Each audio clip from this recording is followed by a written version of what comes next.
Quando eu fui trabalhar na Visão, o Vlado já estava na Visão. E nós nos tornamos amigos, por várias razões. Uma delas é o seguinte: nós tínhamos uma leitura política muito parecida. E o Vlado era uma redação pequena, né? Pouca gente, mas com muita discussão política. E o Vlado se identificava muito comigo, por causa das posições anti-stalinistas, anti-soviéticas, num certo sentido, posições pró-democracia. Então, ele acompanhava as minhas discussões com outros companheiros mais radicais, até que um dia ele veio me pedir que gostaria de participar das reuniões, de entrar para o Partidão.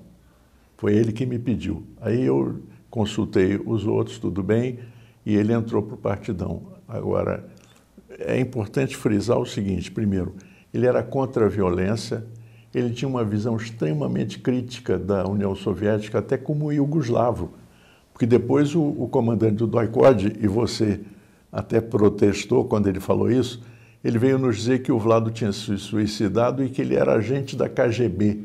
Porra, agente da KGB, imagina.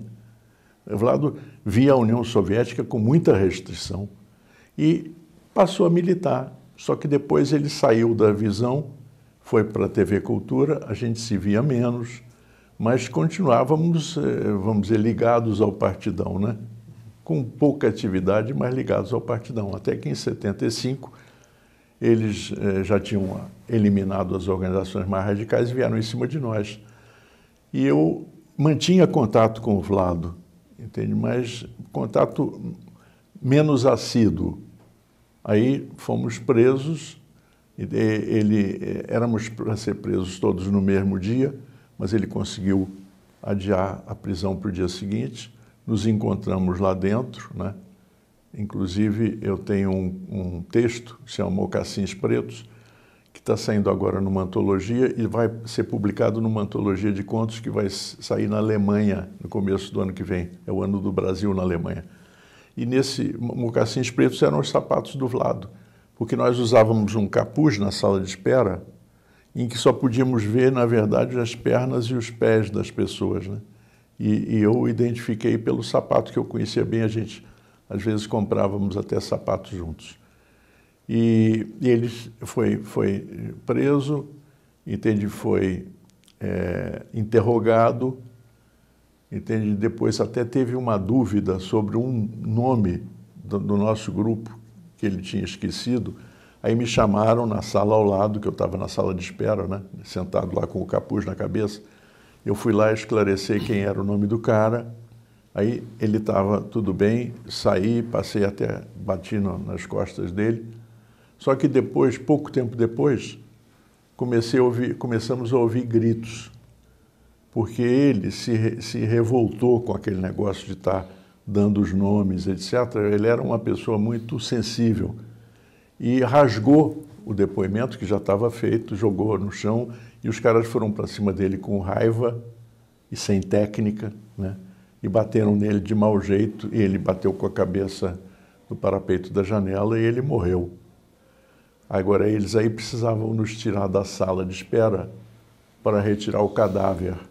Então inventaram que tinham as fotos no andar de cima para nós reconhecermos, nos tiraram todos em fila indiana e fomos lá para o andar de cima, onde ninguém reconheceu as fotos, era tudo uma embromação, para eles poderem retirar o corpo do Vlado e passar pela sala de espera sem que alguém visse. Porque a cela onde ele estava sendo interrogado e torturado não era aquela na qual ele aparece como enforcado. Era uma cela no andar de baixo, no térreo onde nós estávamos, e não as celas no andar de cima, onde eu fui interrogado, você também, né?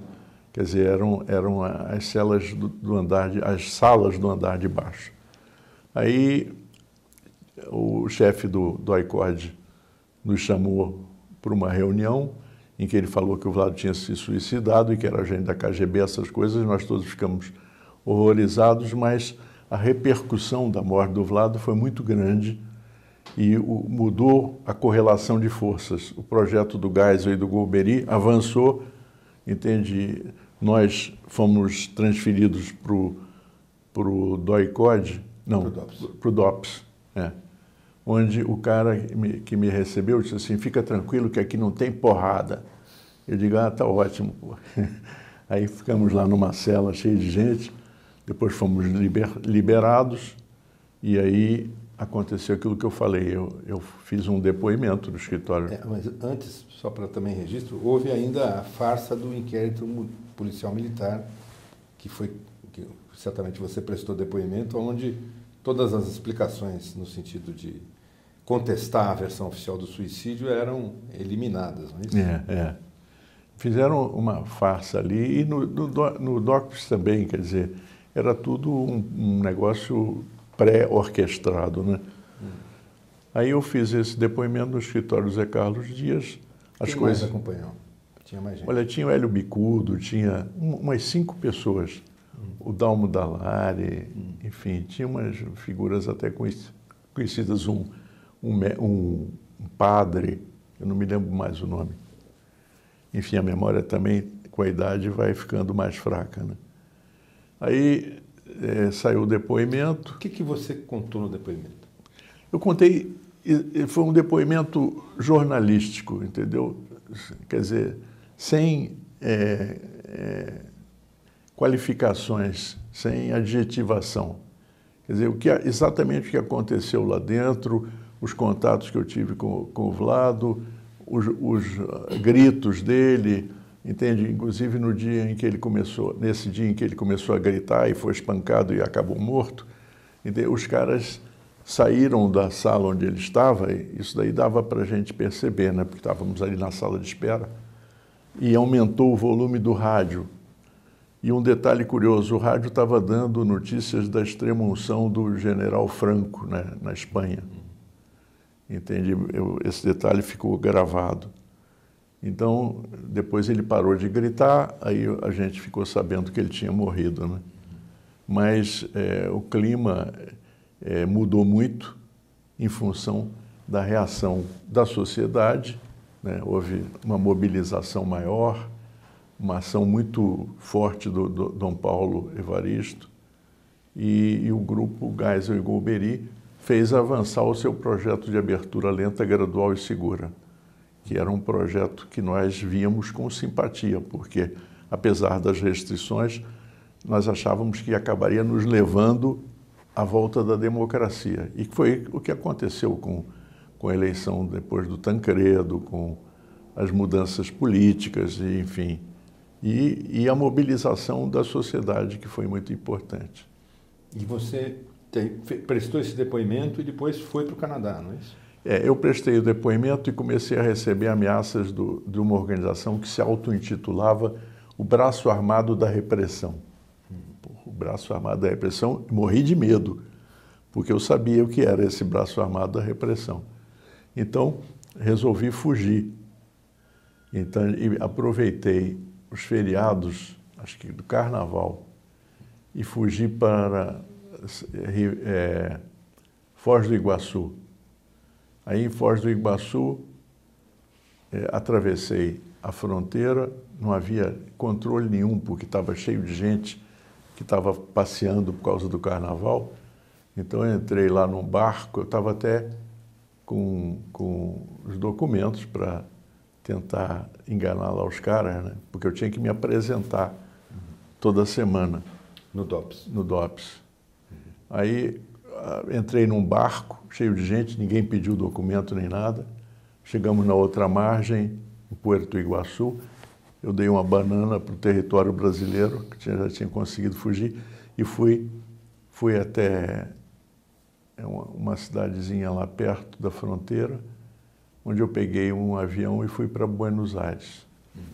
Aí em Buenos Aires, entende, meus amigos jornalistas me advertiram, olha, nós já sabemos que vamos ter um golpe militar aqui semana que vem, então é melhor você não ficar aqui. Eu estava sem os documentos. Aí fui com Edgar Triveri, um cara da imigração, e disse, olha, eu preciso de documentos até para sair da Argentina. Aí ele disse, tudo bem, mas vai lhe custar alguma coisa. Eu digo, tá bom. Ele disse, mas vai lhe custar em dólares.